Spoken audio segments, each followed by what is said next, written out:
Boa tarde, meu nome é Alexandre Padilha Meu nome é Caio Carvalho. O meu, Gabriel Scarpim. E o meu é Pedro Augusto. e hoje nós vamos falar sobre a propaganda durante o governo Vargas, tendo o corte histórico começando na Revolução de 30 e terminando no fim do Estado Novo, em 45. E bem, esse corte histórico ele é marcado, dentre outras coisas, por ser um momento pós-crise de 29, onde as críticas ao liberalismo econômico e até mesmo ao liberalismo, à democracia liberal, eram constantes. Esses dois conceitos eram atacados e questionados com frequência.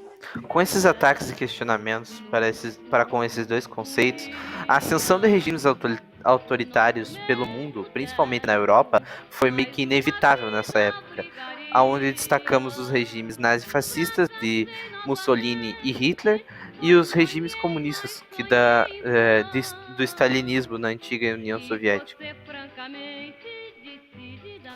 Durante esse período também começou a industrialização no Brasil, tendo também os sindicatos ganhando muita força, já que os imigrantes vindos da Europa para o Brasil, eles vinham com uma forte base sobre os sindicatos e também uma ideia de como organizar melhor e utilizá-lo. Nessa época, diversas instituições foram criadas e introduzidas no Brasil também.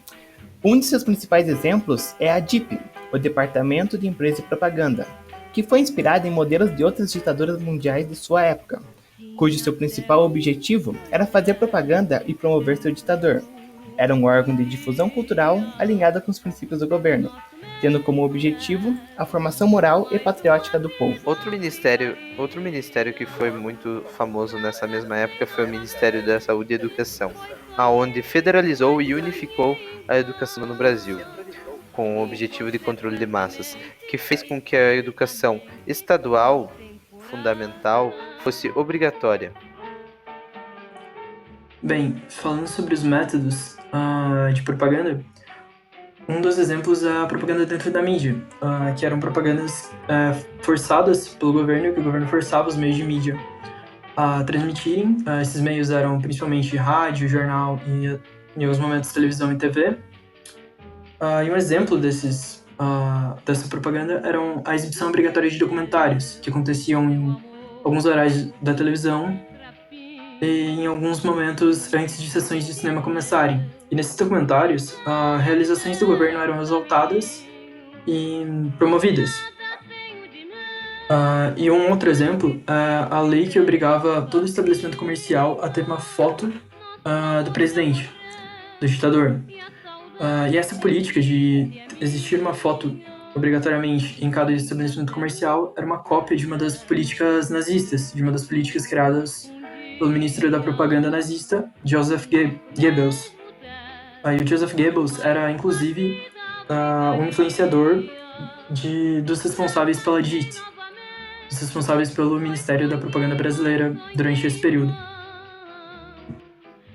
Bom, outro exemplo de autopropaganda eram as leis trabalhistas, que eram utilizadas para controle populacional dos habitantes do Brasil e como autopropaganda, como já foi dito no início da frase.